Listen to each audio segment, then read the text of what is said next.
ways. We're all sort of East Village refugees, in a way.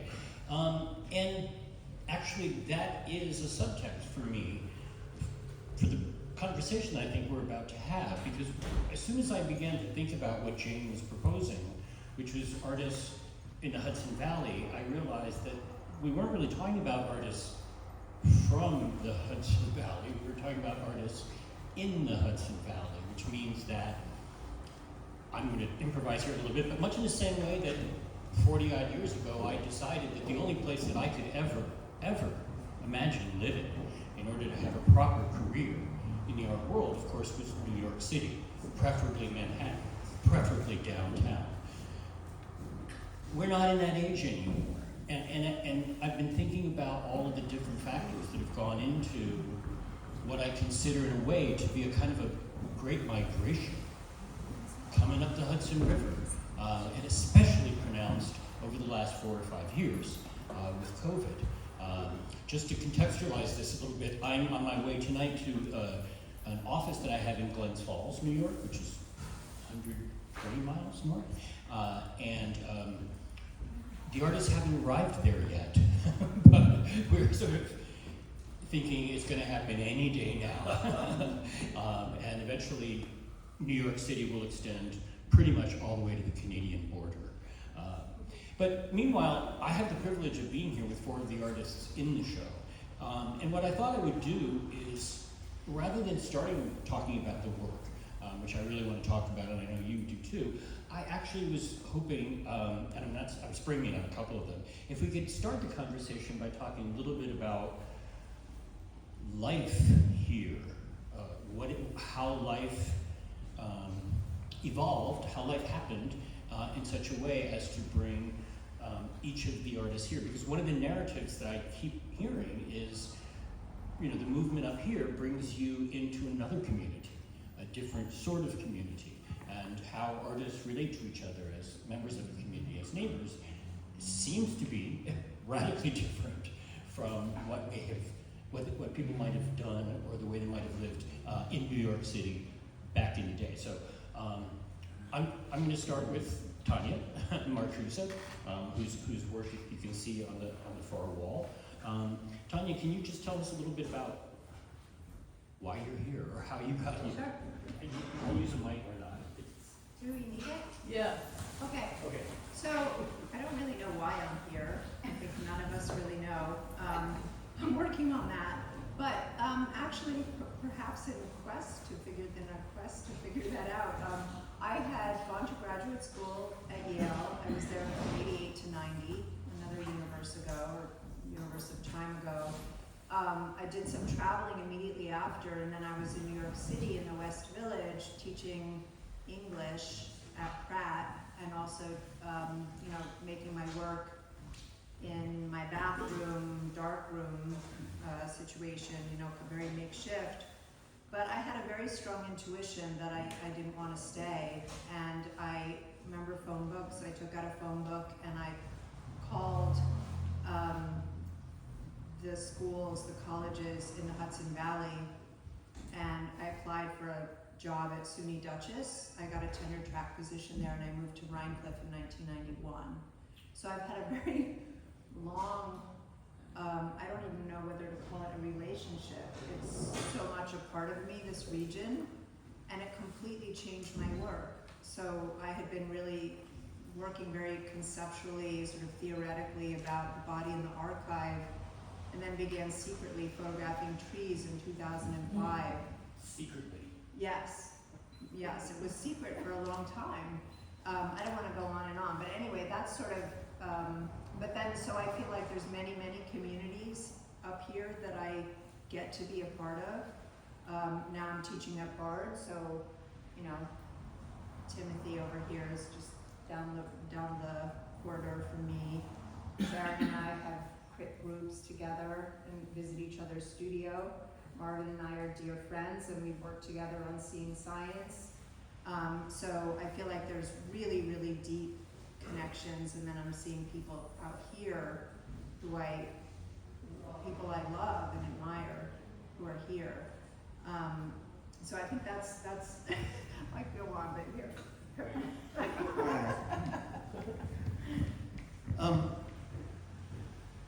You know, I think that photography, of almost anything we can think of, is dedicated to the place that it's made. Even if that place is a studio and whatever it is, it's dedicated in a kind of slavish kind of way to a place. And I lived in New York. I grew up in this area, and I went to college near here. I've been around, but when I did finally live in the East Village, I just found myself driving out of the Holland Tunnel to go make art. And I think it had to do with feeling like in New York, if I saw it, well, someone had already seen it.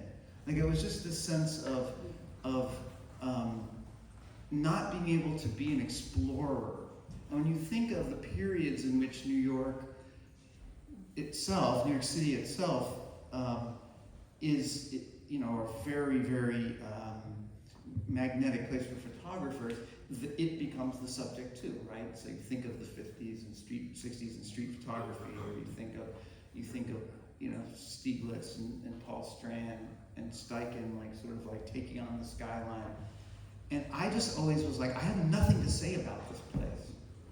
And so this, when I was sitting there in 2003 in my car waiting for the opposite side parking rules to change, and I got a phone call on my little cell phone, my little flip phone, saying, "Do you want to come up here and teach?" It was like this veil was thrown off, and I could be in a place where I might be able to be a genuine explorer in the world around me, which is what all that work there is about.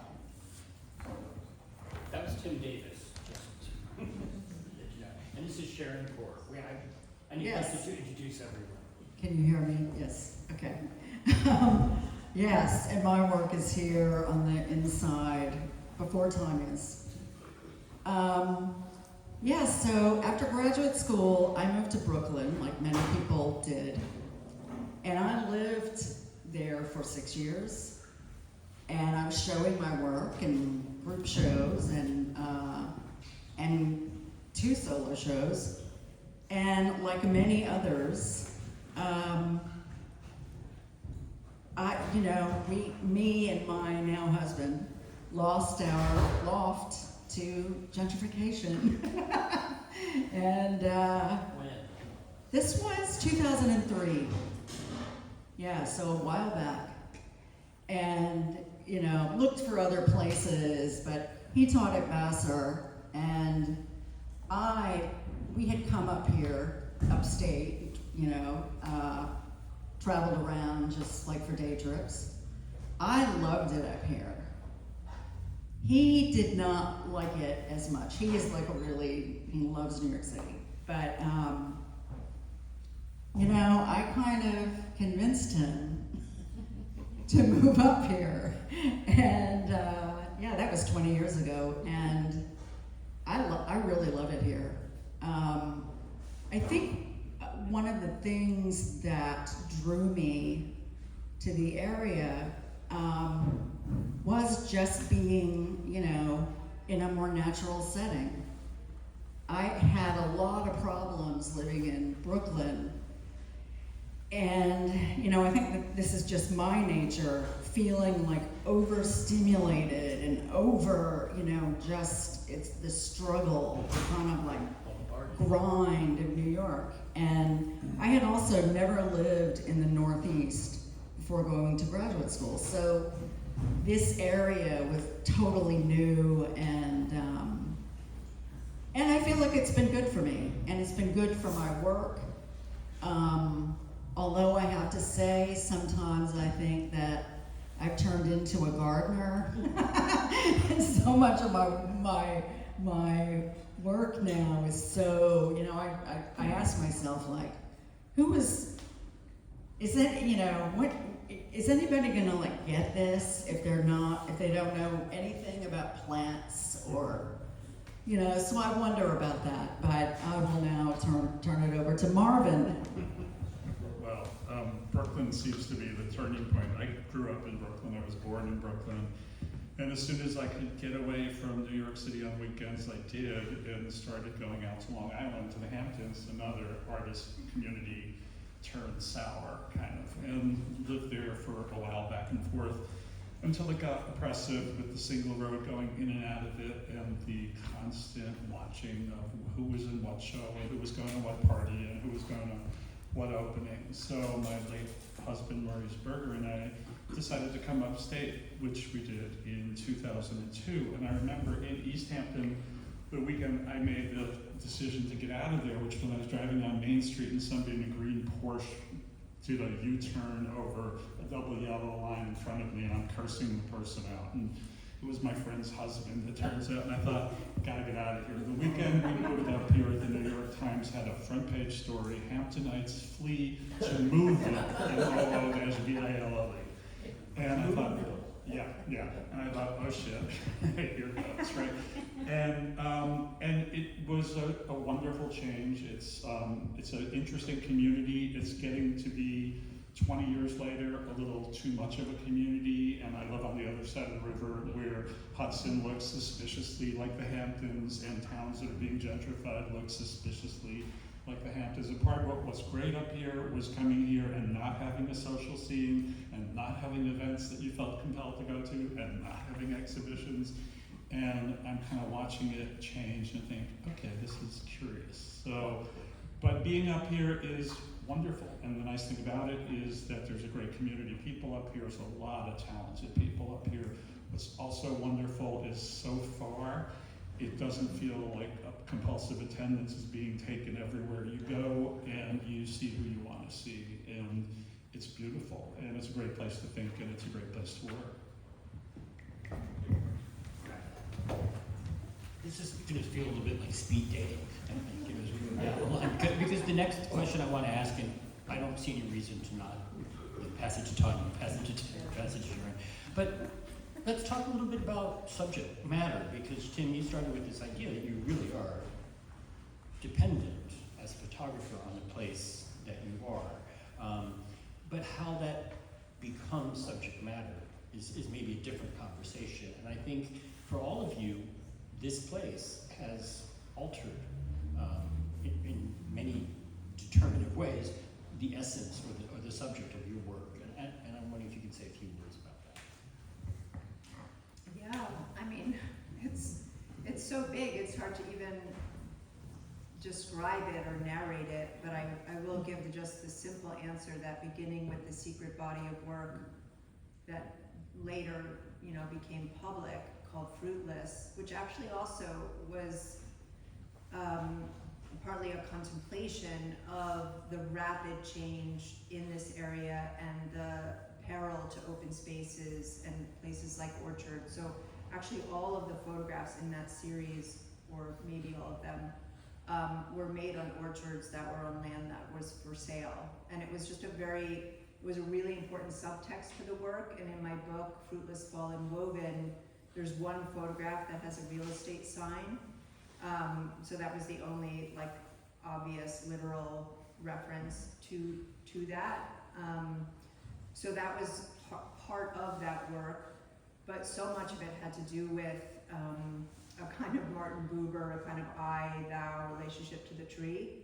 And it ended up being the beginning of this three-part triptych called Fruitless, Fallen, Woven. It wasn't something I scratched my head about. I don't work like that and think, oh, I think this is a triptych.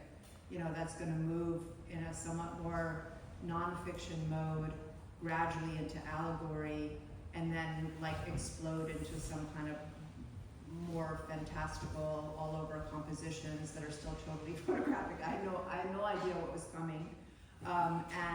But these shifts were really profound artistic revelatory moments that I think we artists get to have.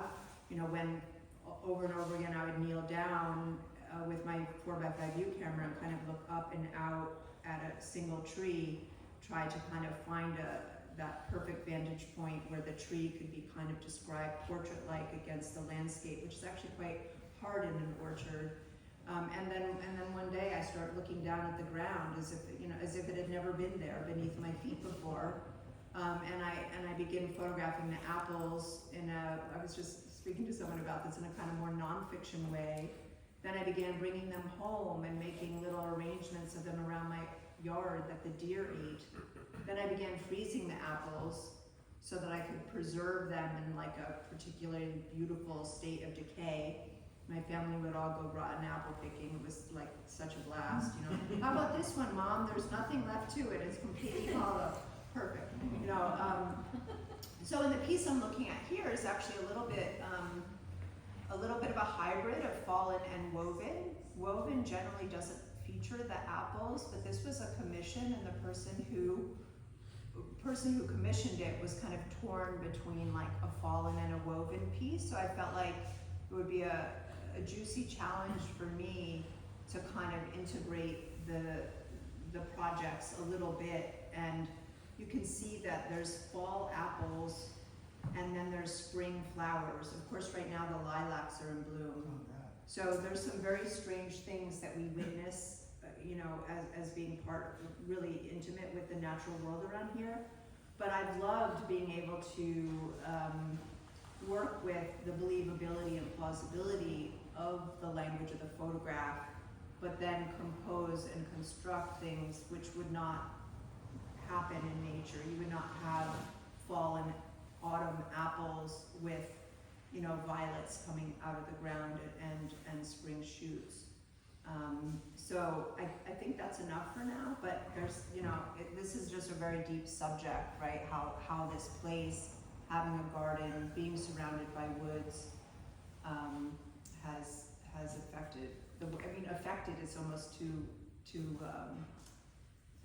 that doesn't seem like it does justice to what it is, because it feels like it's such a part of it.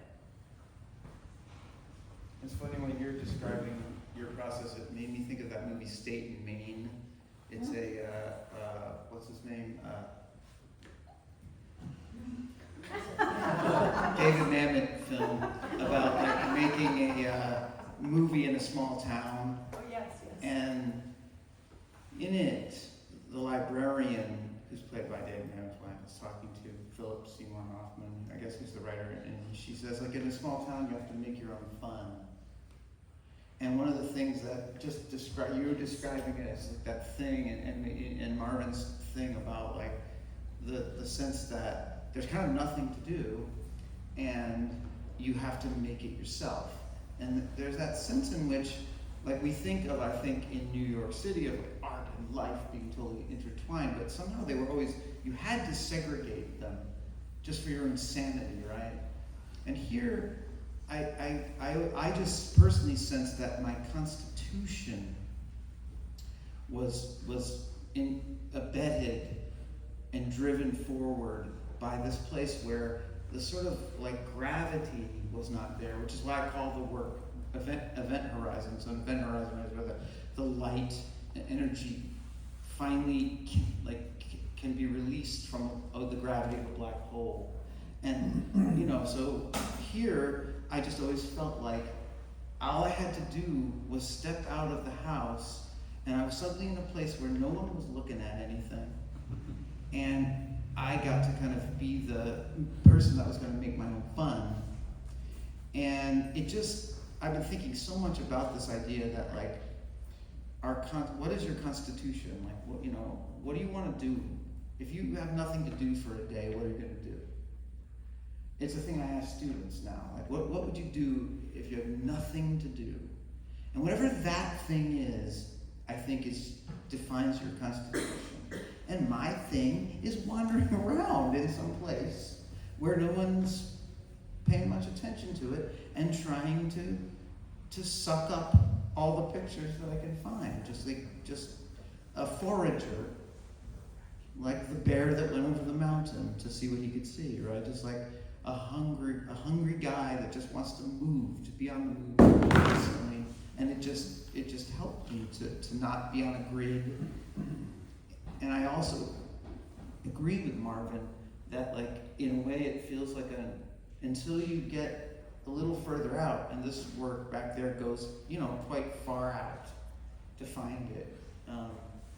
But when I moved here in 2003, it felt still very like that. But it does feel a little bit like, I used to say, people would be like, but there's no diversity up there. And I'd be like, well, there's the diversity of hopes and dreams.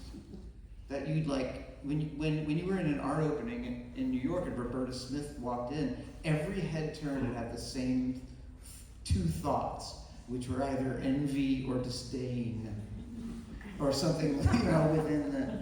And here, you find yourself like talking to someone completely unlike you in a bar who has nothing in common with you. And also, it's likely that that person might actually end up inside your house, where in New York you could know someone for 20 years and they would never come to your apartment ever, right?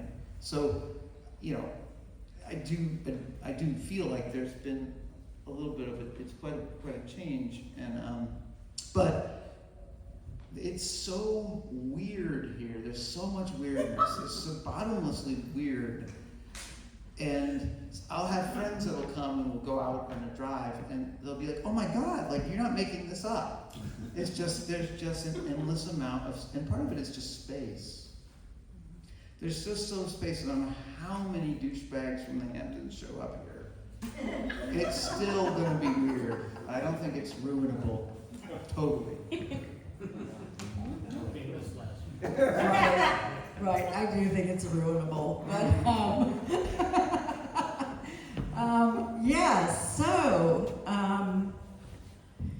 how it has changed my work. I do think that it had an initial big change, and but it took a little while. I had a difficult time with the transition, but I did start a project here, and that's the two smaller images here.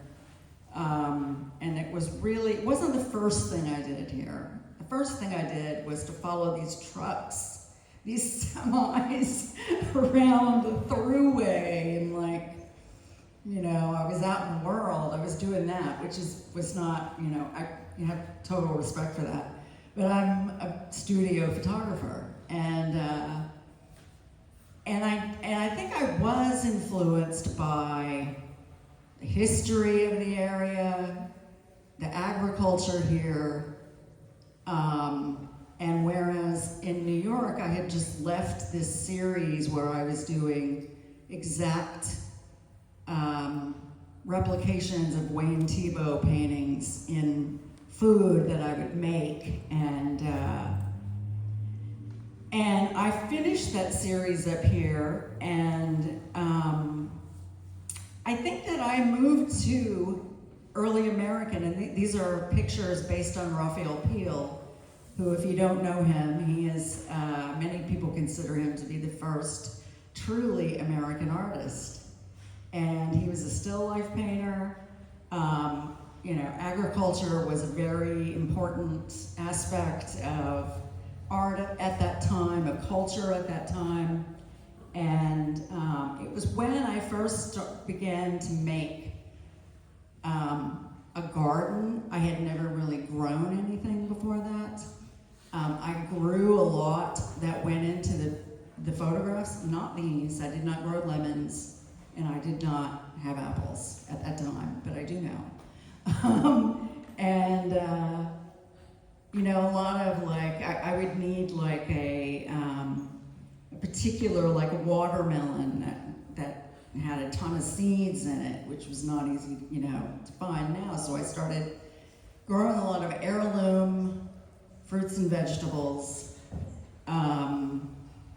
And I really made, the garden became sort of like this extension of my studio. I always saw it like that. And I know people would come up and they would say, oh, I imagine your gardens are just spectacular. Like I was some kind of Martha Stewart character, just like, oh, my garden plan and my beds and this. And I was just like, no. The garden, I grow 2 or 3 of everything, and it's just for a picture. You know, like it's all about what goes in the frame, not the way things look. But yeah, you know, and I went on to, like, you know, build a dome greenhouse and landscape the inside, and you know, I got very, very much involved with a lot like Tanya. And you know, I did meet a lot of artists up here, and like Tanya said earlier, we have, you know, critique group, and so I found a lot of support, and yeah, that's it, I guess. Come on, I'm not invited to that critique group. Couldn't hear that. Just as well. When we moved up here, I was curious about photographic culture up here and what there was and what there wasn't. And my awareness of that was based on photographic activity around Millerton, New York, where Aperture magazine had established itself in the 1950s. And so photoculture was, to a certain extent, on the other side of the river, with Minor White living there and Michael Hoffman living there, and Aperture kind of coming out of it. And then when we moved up here, both Maurice and I were asked to write essays for a show called River Crossings. That was the first joint exhibition of Alana and the Thomas Cole house. And I wrote about photographic culture. I was curious about it and did some research. And it turns out that in the 19th century, there was a lot of photographic activity up along the Hudson. There was a town down near New Paltz that was called Daguerreville because they were doing so much manufacturing of Daguerrean materials. And the first tourist photographer really in the United States was a guy who established an outpost at Niagara Falls.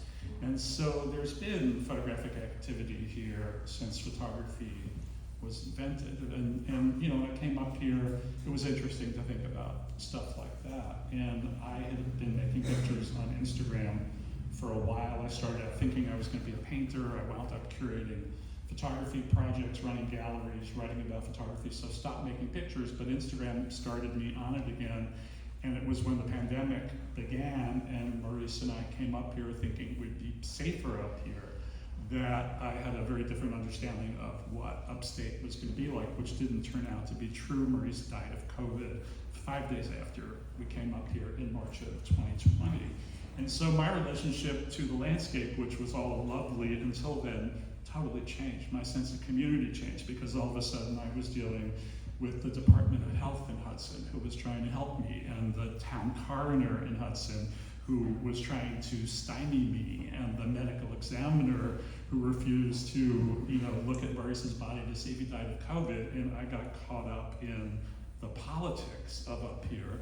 And that gave me a very different sense of the neighborhood and community, and, you know, the helpful people in the state police and the nastier people and other aspects around. When people would come up to me at the funeral home, the local funeral home, when I went to pick up Maurice's ashes, and handed me a box and said, my friend and I, they were wearing masks. My friend said, "You're not wearing a mask," to the woman in the funeral home, and she said, "COVID's a hoax." She said to me, giving me my husband's ashes. So my sense of community and what upstate life is like and who lives here got changed a little bit.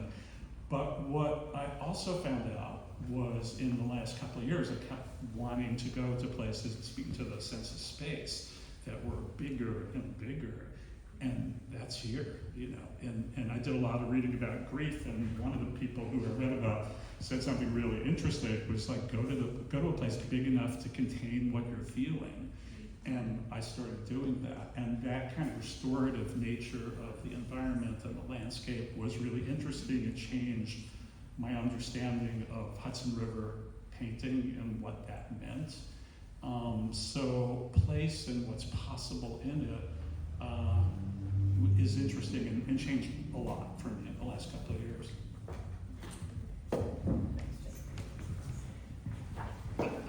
I couldn't imagine a better segue into what I was going to start talking about at this point. And it's a little bit hard to frame, so if you can bear with me a little bit. I revered Thomas Cole, and one of the things things that I find in his paintings. What? Who? We have a curator of the Thomas Oh, Schoolhouse here. okay. Well, one of the things that that you pick up in his paintings is the encroaching industrial revolution as trains and canneries and other businesses that pollute the land start springing up in the region.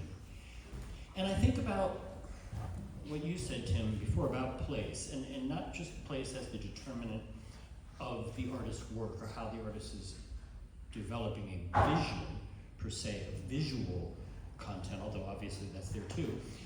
I'm also thinking about a kind of a moral values, a level of messaging that has to do with a world that perhaps was left behind, which you're now away from, but in a funny way, your work is still it's still directed towards people who aren't here. I don't know if it's exactly true, but I feel like as someone from the city, and believe me, I have a very schizophrenic relationship to the subject matter because I grew up on the Hudson River. I'm from the Adirondacks. You know, frankly, we think you're all wusses, but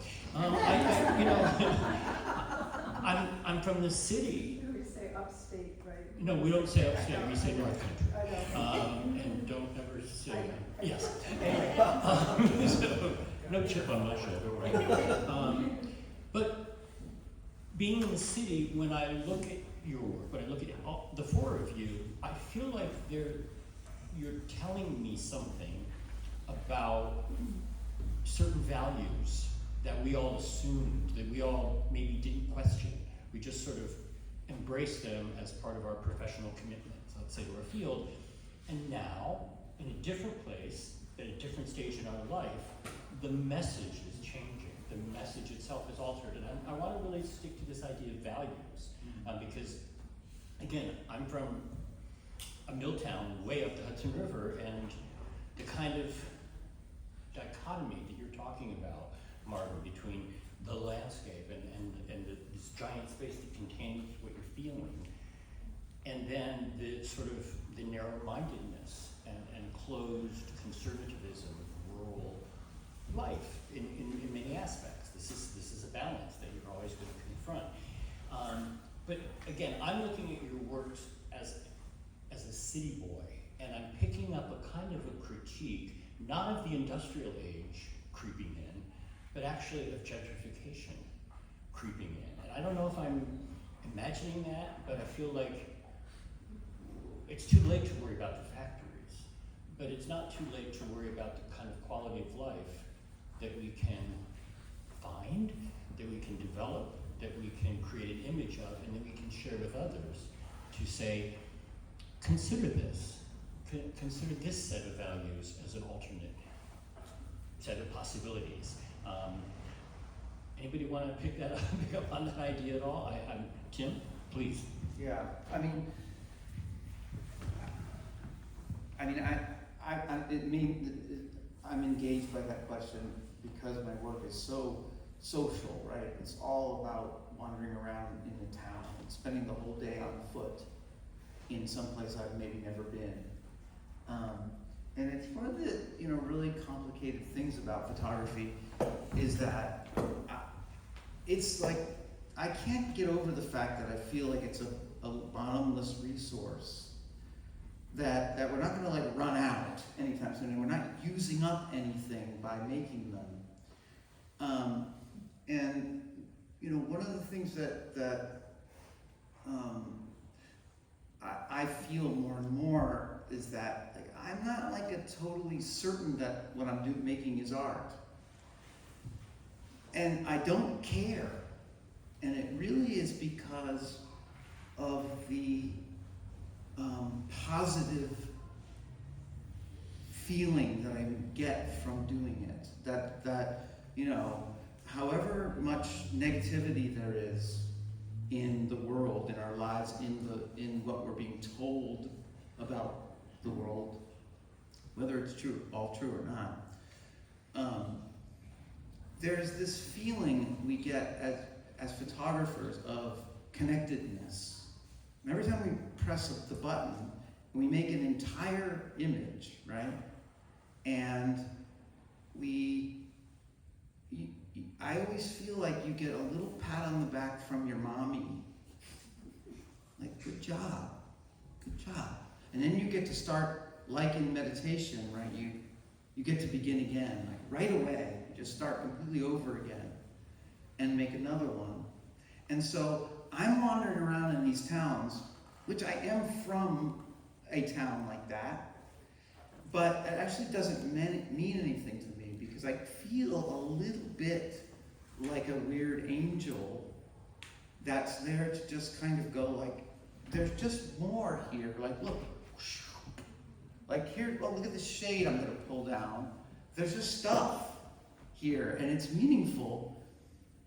The politics around who gets to make what about what are very complicated, and I'd rather not discuss them right now. But with the camera on. But what I do think is that there's for all of the complications of our anxiety and our sense of the kind of mission purpose of photography to the culture that it's in, beneath all of it, there's this optimism that just, why would we keep doing it, right? Why would we keep doing this thing? My wife, Lisa, just says, you're a button pusher. I just press a button, and I'm gonna make art, and all I have to do is go boom. There's something incredibly optimistic about that I think transcends our anxieties about the state of the culture and who's in control of it, and what necessarily maybe the work means. By saying I'm not sure if it's art, a part of the reason there's just a big table of pictures is because I haven't been able to necessarily go, here's the beginning and the end of it, and I know exactly what its framework is. I just want to keep doing it. It's like a religious practice. But anyway, who's going? Who's going? Well, yeah, in terms of making something that's not art, or one that doesn't, you're not sure, I'm talking personally, because I think your work is art, Tim. I didn't say that I know, to I be know. reassured. It's okay, Tim. A little like, Good job. a little like Tanya, who had this secret tree series. Because, I now have a secret flower series. Oh. And this is my secret personal portfolio of what I have grown and loved throughout the years. And for me, a little bit like what you were talking about, that you enjoy it so much, that it really feeds you in a way. This does for me. It's like the gardening just totally is I kind of live for it. But like I said earlier, am I a gardener now and not an artist? But I do think the pictures are art. Actually, I try for them to be, but yeah. So that's what I have to say. Can I? Yeah. Sure.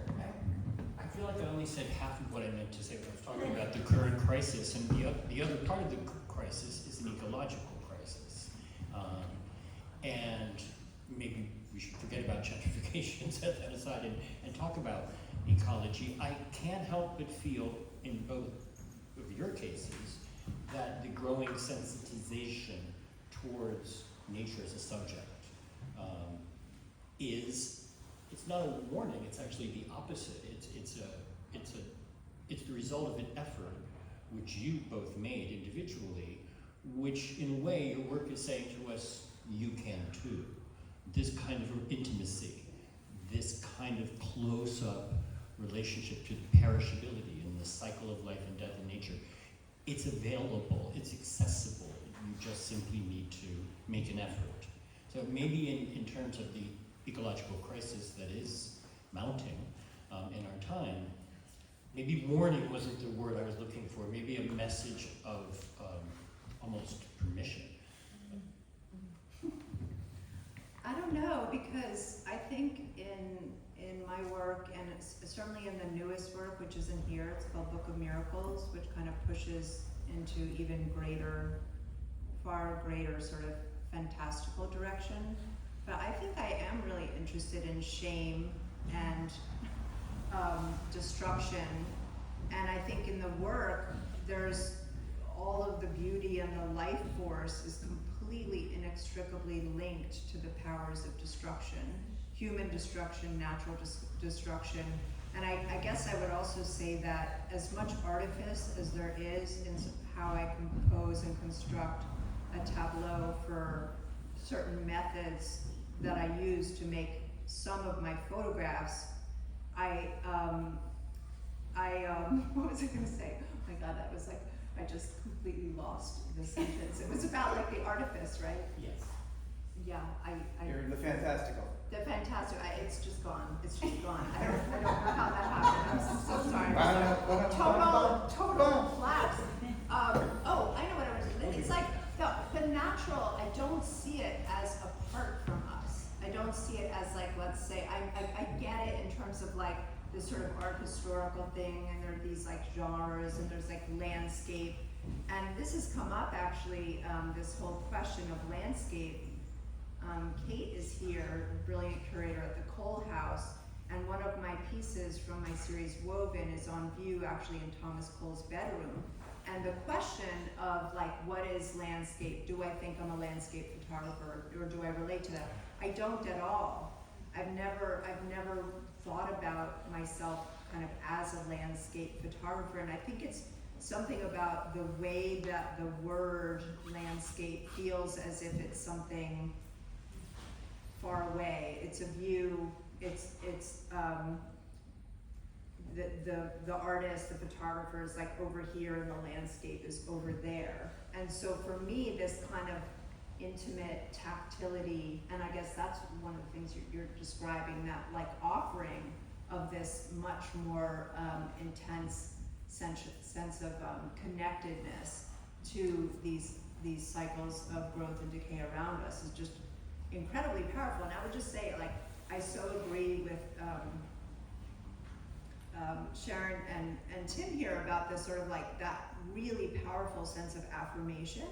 But I would also share that for me, it's often quite uncomfortable, the degree to which I feel in the grips of, say, something that captures my attention, not so much like, it's true that when I'm working on a large piece on my frame in my tent in my backyard, which parenthetically, like, somebody should really do a show about, especially all these women photographers who have these kind of like glass house-like structures where they make their photographs. But, and in parentheses, like, I do find it a little uncomfortable. I mean, even just in the last couple of weeks, I completely ran myself into the ground. I've been to Toronto and back, taught classes, had various family events, observing the Jewish high holiday, but I found there was like a deer that had fallen very lyrically on the side of the road where I could sort of access it. And I've been going there every night, every morning, like whenever I can, watching this and making photographs about this. He saw me. I think it was me. Anyway, of the spectacle of its decay. Oh yeah, I have a new fog machine. So I guess I would just share that. There's all this affirmation, but there is, for me, I guess, a kind of a like red shoes dimension to it as well. But I'm not sure I even answered your question, but I feel I should pass this along.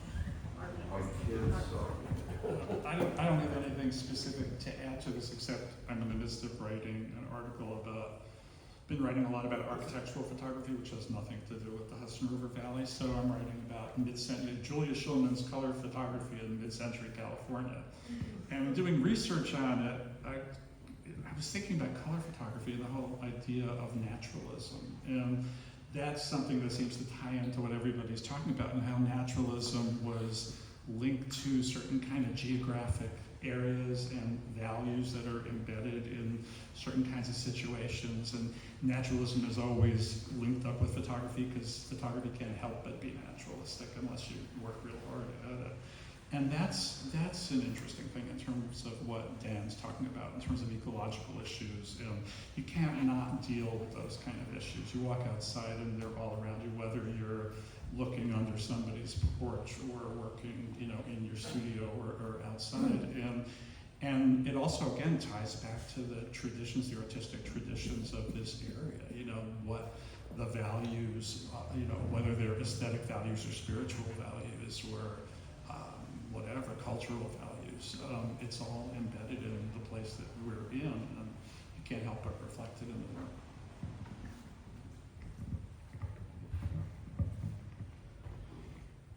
I agree that you can't turn your back on it, you can't ignore it, or you can't not see it, but I would just, to continue the discussion a little bit more, I think it's easier to not pay attention when you're in the middle of a metropolis, when you're surrounded by built structures and pavement and concrete and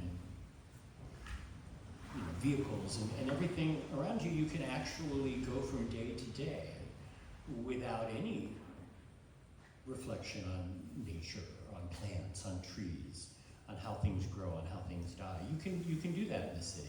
And so maybe when I'm kind of fishing for something to extract in terms of moral values, that's partly what I'm thinking of. Having just come from the city and heading up north, I'm thinking, what is this difference?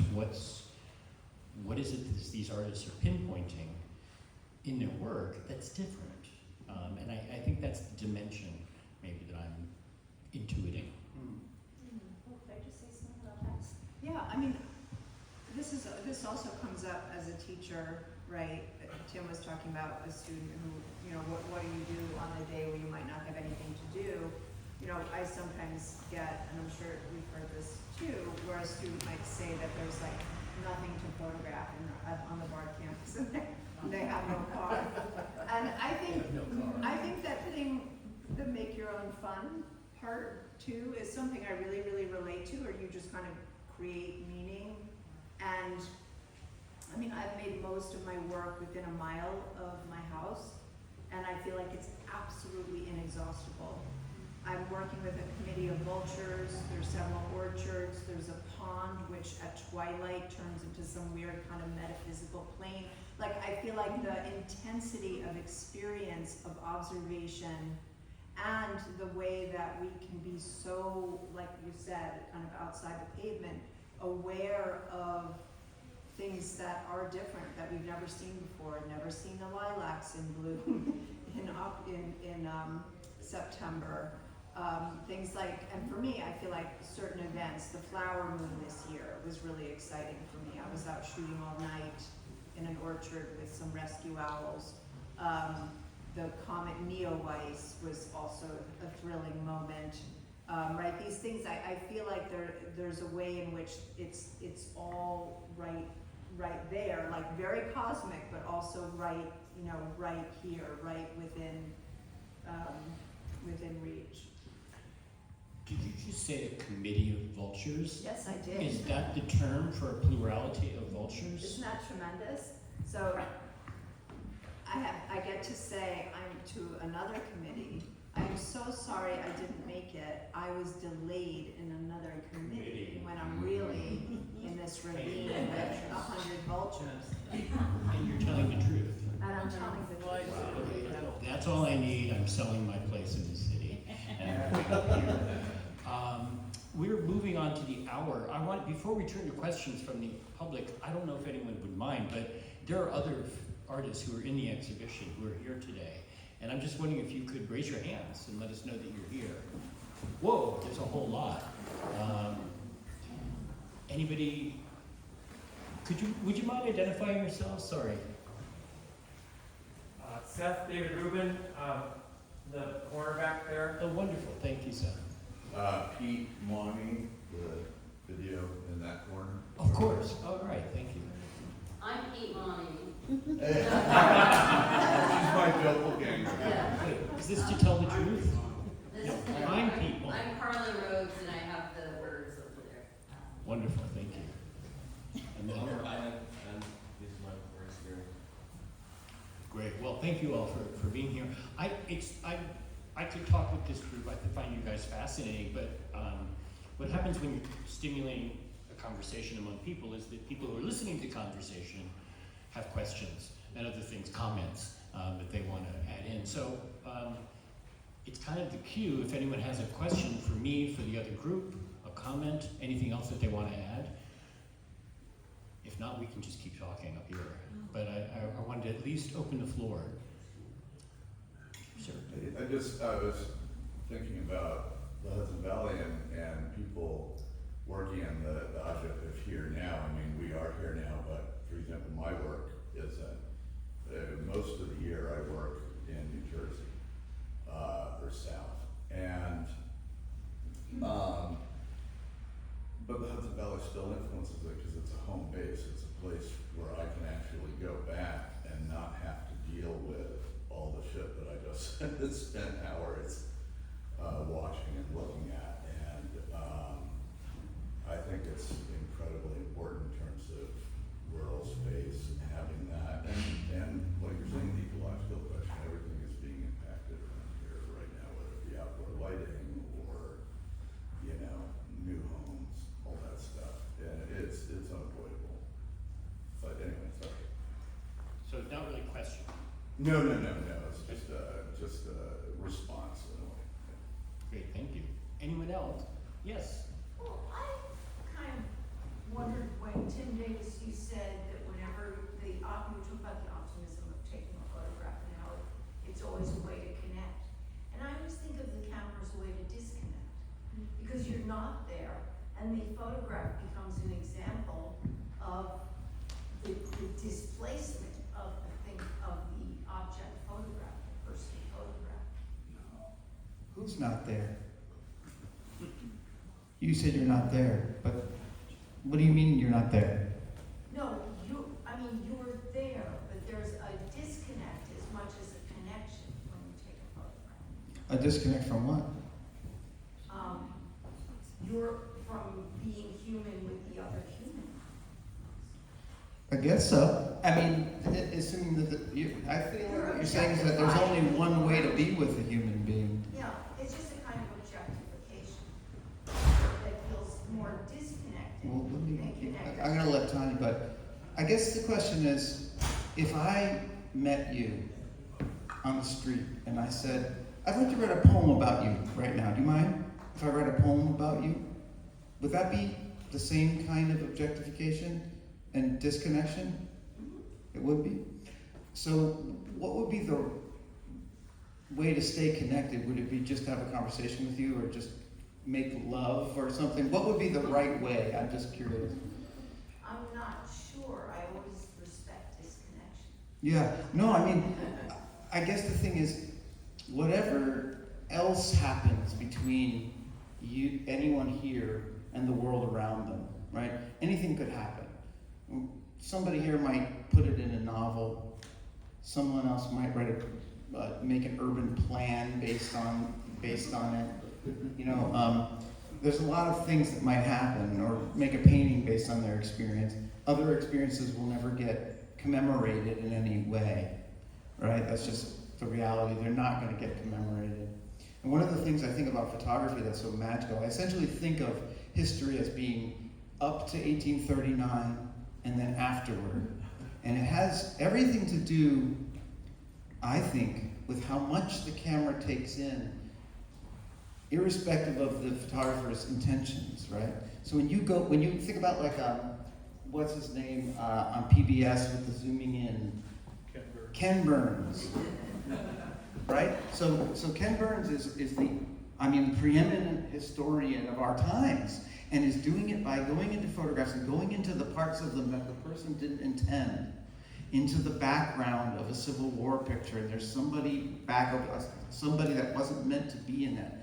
And every photograph at least ones that are made in the world, but I contend that even in a Sharon Core photograph, no matter how unbelievably controlled they are, is 90% of it accidental. And so I just believe that whatever the intentions of a photographer, even if they're pernicious, even if the person is an asshole, as long as they're looking outward, they're creating possible future histories. And that, I think, is a positive thing. Yeah. This is where you all are rough.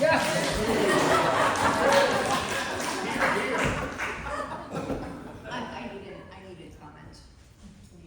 I mean, I could go on and on and on because it's such, this topic is so alive in the classroom right now, but, shall I?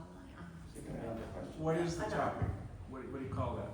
I would say just these questions about representation, whether making a portrait is objectifying Okay. by nature, these kinds of questions.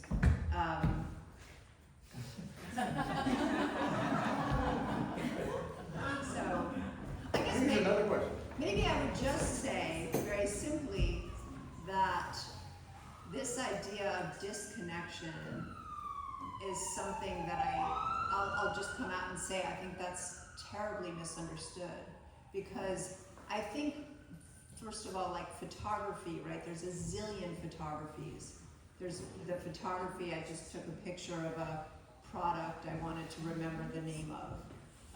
There's the signs on the side of the road that are photography. There's like a zillion photographies. And I feel a little protective of the medium for getting a certain kind of outrage or judgment when it's like the medium. I feel like the medium saved and shaped my life and helps me to be more connected than I feel like I could ever have been. So I guess I sometimes feel like I want to stand up for photography and its possibilities and the fact that it's filled with problems because the world is filled with problems, but it's not because photography has some kind of essential flaw in objectifying or anything like that. But I'll stop now. Sir, you had another question, did you? Oh, no. I saw your hand up before. Yeah, it's a comment, I'm not sure how to voice it, but I grew up in rural Iowa in an isolated situation, and when I was a kid, often I just say to my parents, let's go somewhere, you know? So then I go to New York City and I'm just loving it. And maybe I haven't reached that level of fatigue, don't know. But I also wanted to say that, and no offense to the youngsters in the audience, there's something to do with the age factor, people moving here or similar places, and I just wondered if somebody wanted to comment on that. On the age factor in particular. Yeah. It's not a total part of it, but I believe it is a part of it. If you want to find like 20-year-old, super beautiful lesbian farmers. This is the place. Good question. Yes, a lot of young people live here. Okay, cool. Like I know I do. No, so I was just wondering, when you are relating to the world in this way where you're seeing, oh, that would make a great picture, and then you do it. Are you able to turn that off? Are you constantly taking pictures in your mind even when you don't have a camera, or are you able to? Great question. I love that question. I'm always taking pictures in my mind. Always. And most of them don't get made because, it's too many. But it becomes a way of relating to the world. It does, I mean, there are only things Yeah, that I I was gonna say, see. I think Marvin is a good person to Yeah. answer this question because I always knew Marvin as someone who could make art with other people's art. Right. And that's not, you haven't drifted too far from that. There's other people's visions, other people's images, other people's stories in your stories. Yeah, I mean, I think If part of what we all try to do is make sense out of things and make order out of things, people have different ways of doing it. And if you're a visual person in a certain kind of way, yeah, you'll walk around doing that. I mean, I know that when I started doing this Instagram project here, I decided I was going to do what I always did on Instagram, which is put up a picture every day at 5 o'clock, which means at some point, either right when I wake up or sometime before 5 o'clock, I'm thinking, like, what can I take a picture of? So I'm thinking about that often. But I, for instance, look at Tim on Instagram and marvel at what he does, because you kind of understand how other people walk around and see the world, and you learn from that, and you can. It's just an extraordinary gift for people to put that kind of stuff out there, you know. And so yeah, I think some people do it all the time. Some people say, okay, I'm going to make artwork or make photographs, you know, on October 12th, and that's the day they'll do it. But some people walk around doing it all the time. So I think it all depends on the person. But once you do that, I don't think you can stop, man. And I think what Tanya was saying is it's a very, I don't know, satisfying is too happy a word for it. I mean, it's just a kind of way of living in the world, it's a way of navigating. Yeah, I mean, you know, we take in visual information all the time. Our brains, 9/10 of our brain activity is deciphering what we see. And so visuality is central to the way we negotiate everything we do. And so I think that's part of what's interesting about photography also, to see like how somebody takes that 90% of stuff coming into their brains and makes sense out of it. I feel like, you know, in my own life, that my executive functioning is not like particularly high in the rest of my life. Sorry, honey. Well, just I'm a mess. Like, I just don't know how to do anything much. But when I'm photographing, I'm like the most competent person around. Like, I can't, if I try to fix something in my house, I make it worse. And I lose half the pieces on the thing, I get the wrong, I can't do anything well, except when I'm photographing, I'm so competent. So the mechanism of that, the brain mechanism of that is like, it's so satisfying, but also it's happening all the time, including in dreams. And I have all kinds of dreams about making pictures all the time, including ones where you're about to photograph like Charles Mingus lying down on a golf green and the sunlight is pouring in. Just as you raise the thing, the sun goes away and you're like, oh, shit. That's a real dream I have. I also dream about making pictures. I also, it's, you know, all the time. In my dreams, in the classroom, suddenly the light will fall across a student's face. I mean, it is all the time. And I guess I'm still thinking back to this word about object or objectification, and I think so much of it, I'll just speak for myself, it's about making meaning, and if that is partly making an object, it's translating this very, very, very, very chaotic world into something which is intelligible within the language of the photograph. Totally transformed, right? Totally transformed. When you think about, like, my husband's a classicist, so we're constantly talking about language, and it's like, you know, the best translations acknowledge that if you move from Hebrew to English or from French to Spanish, you are entirely,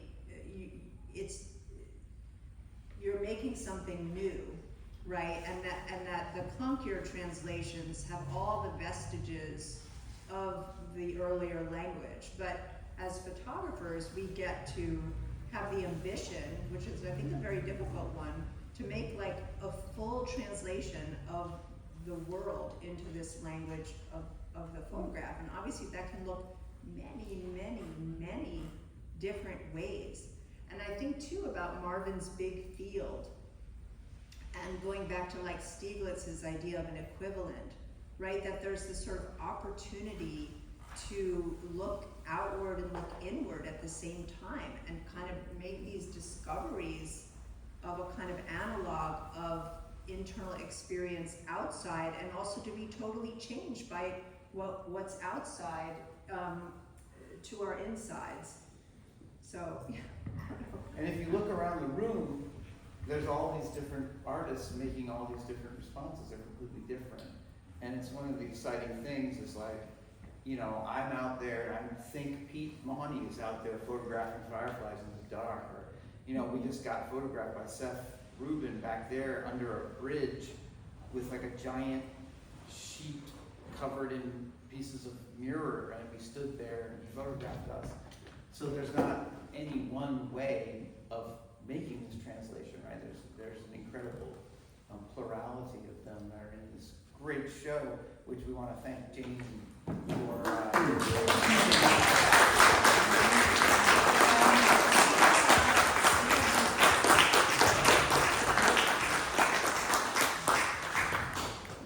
I would like to fish out maybe a question or two more if possible. Before we do so, I do want to share the news that Tim Davis is starting a new profession today. He's now offering his services as a professional scapegoat. So if anybody, Blame me. yeah, so it's his fault, and in order to berate him properly, this could have to enter into a professional relationship, right? This is not a hobby. It's good. DM me. All right, so back to serious stuff. You have a question? Yeah, you know, it's interesting, I was looking around the room, I realized everything's digital, you know, output, which is appropriate. Oh, no. No. I'm missing one. Oh, no. I use film. The two on the right are analog prints. Get out. All right, man. We gotta fix that. We gotta fix that checklist.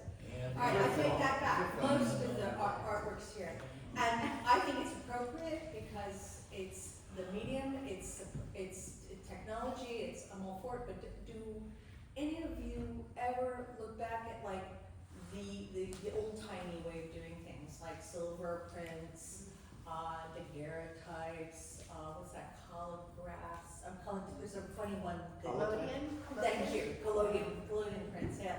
And, I mean, is there ever to you, or is that just like, kind of just becoming retro, you know, kind of old-fashioned for the sake of being old-fashioned? Or do you ever feel like there's something that those hands-on techniques have that somehow you miss with having digital resources? I do enormously. Okay. Because I, you know, started working with film, and I mostly use a 4.5 camera, which is, you know, they're very big on a tripod with the bellows. And I have reluctantly changed over a lot of how I work. But I'm always kind of like wringing my hands about it, you know, I feel like kind of forced. And so much of my work was, I have to say, about creating like the past in the present.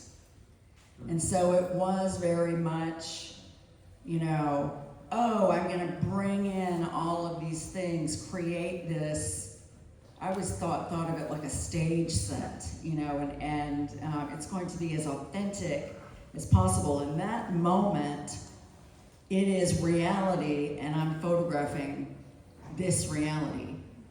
And now, I think that so few, that's really sort of like a lost, that understanding gets lost, because photography isn't that anymore. There isn't, you know, most people look at my work and they think they're photoshopped. It just kills me. It just kills me. And that kind of really, you know, makes the intention, it kind of upends the intention. So yes, I you know, I do. To answer your question.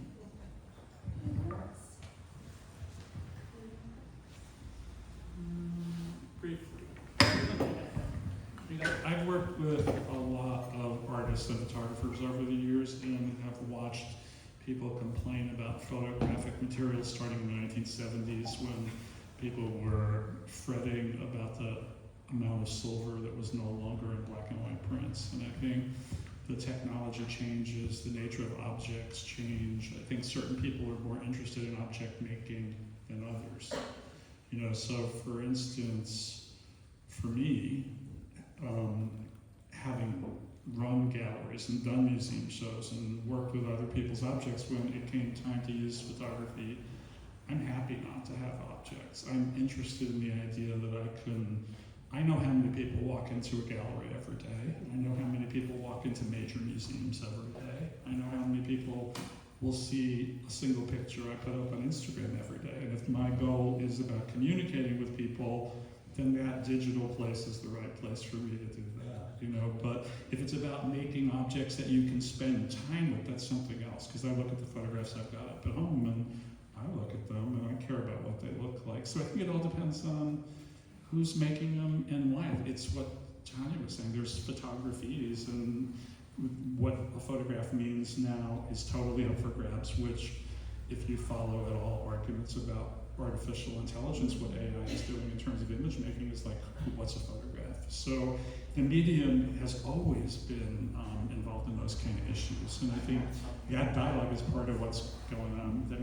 That's another thing that keeps photography so interesting. Aren't there some AI photographs right in this room? Yeah, all of them. So I just want to say one thing about that whole kind of transition from analog to digital. I mean, for one thing, we at Bard, we still teach a year and a half or so of analog photography, and feel very strongly that it gives students a kind of sense of connection to the history of the medium, to materiality.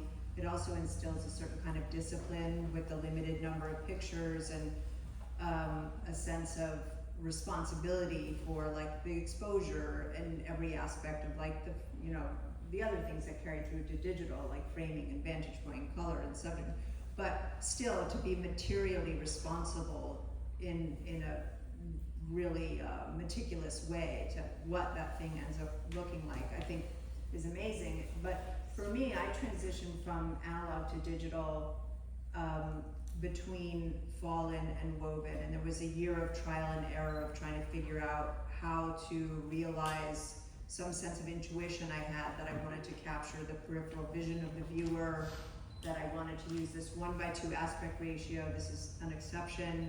There were things that I had an intuition about, and at first I moved from a 4:5 to an 8:10 view camera, but there was this kind of way that the center looked great and the corners, kind of fell off.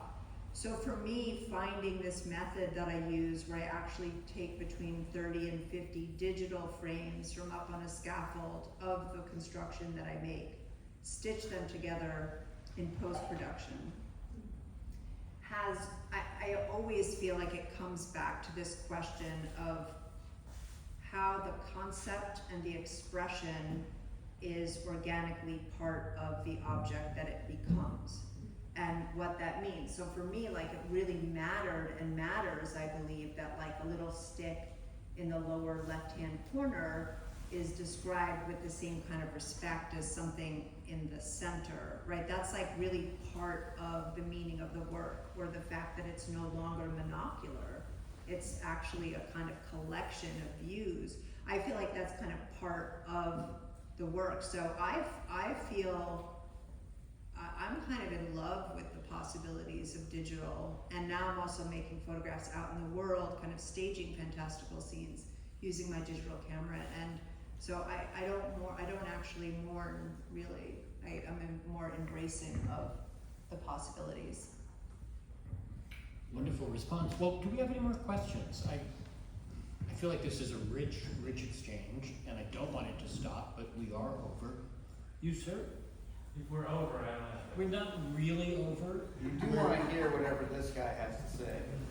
So I think you have said that you met a lot of people when you've gone out on your photographic trips, and that you personally interacted with them, before, during, after you've taken their photographs, and these interactions have ranged from the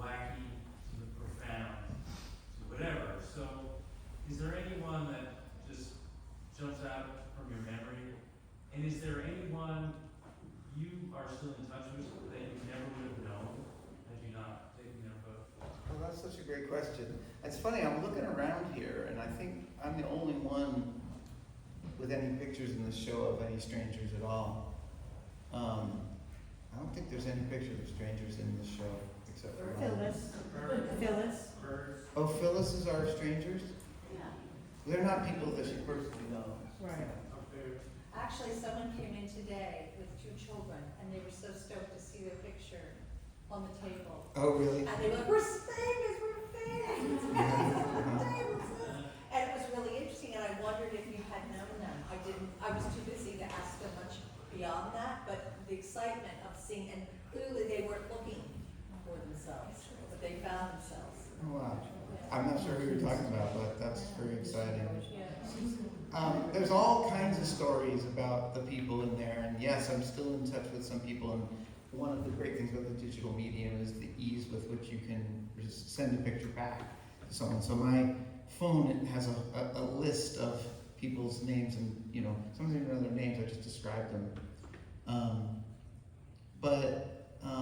So yeah, yes. I didn't tell a good story. You're looking for a good story. This guy's a master I story. have a story for you to tell. Yeah. Which is, remember Sully? Sully. In terms of connections? Yeah. How we both ended up photographing with him on the same day? Oh yeah, that's right. Yeah. Yeah. So I don't know if you want to talk about that. I mean, that was a... Well, this was just like... I'm still in touch with him. Okay, so let's say that we had a discussion about this place and gentrification and waves of who's here. But if you go over the Kingston-Rhinecliff Bridge and you go just a little bit beyond where the IBM complex is, there's a Esopus River there. So one day I just go, I'm gonna wander right along that river, just see what's there. Right? I'm definitely gonna get poison ivy. I'm certainly gonna get ticks all over me, but I just want to go there. And I wander down there, and there's like somebody has made a completely unsanctioned motocross bike thing out of the dirt and the silt of the river. And then just eventually I meet these 2 guys who are like Con Ed. No, they're surveying. Surveying something because that complex is being turned into something. And they were just, whenever I encounter anyone, there's the sense of almost certainty that they're going, the possibility that they're going to want me to go away. You know what I mean? My favorite phrase is, can I help you? Yeah, that's what the cops always say. Yeah. Can I help you, of course, means go away. It's the opposite. But, 90% of people actually are very inviting. And these guys were just hilarious and funny, and then they took me back and we wandered all around in the incredibly high weeds, and they seemed to have no fear of anything back there, but I didn't make any good pictures of that. But you then spent time with them later that day. Yeah, same day. I was photographing fireflies. It turned out on his road, and he drove by and saw me, and he was high, drunk, on acid, and armed. Anyway, that's a whole other part of it. But he came and found me, and we ended up spending 4 hours hanging out the same night. He was like, I was just talking to another photographer earlier. He asked if I could take his picture. We had a great time. We spent all sorts of time hanging out together. And I was like, was this dude's name Tim? And I mean, part of what I'm talking about is thinking about your question. And I photographed people for a living for years. And the only way to do that is actually not to have a disconnection, but a connection. 90% of a photograph of another human by a photographer is constructed through your conversation and through your personal interaction with them. I felt really satisfied by the answers to that question. I would just like to say that within the notion of connection is also an element of disconnection. Oh, sure, yeah. I mean, because there is a point where you go behind, right? But there's all the time before and after, and then on Instagram for years. I have 60 cops who follow me.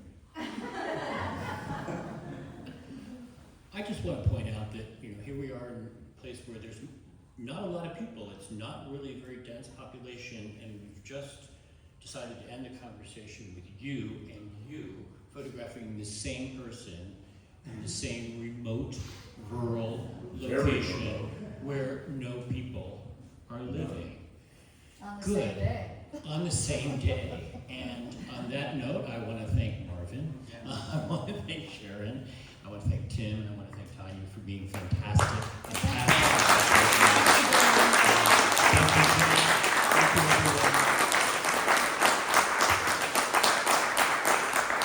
Yeah, we're going to have reception now, aren't we? Reception time. Thank you.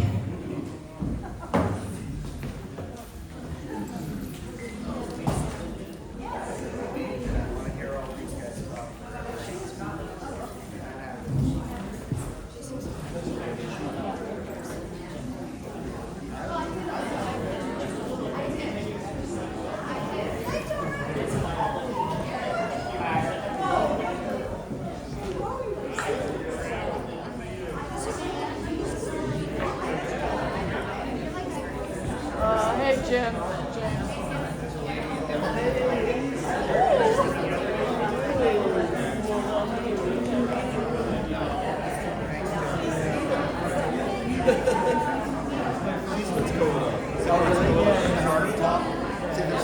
There's no right answer. Yeah. That must be it. That must be it.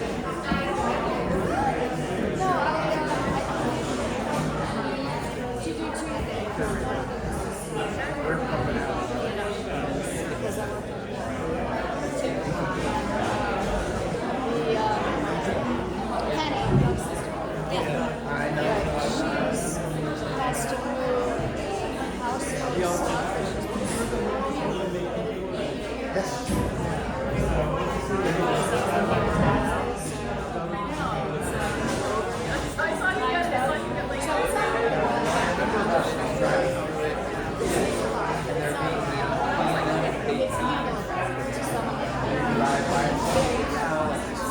Oh my God, I know this smell.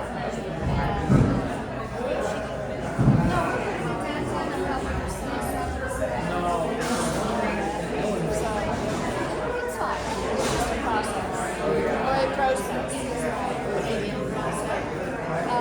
But yeah, I mean, so it's exciting. Yeah, I noticed the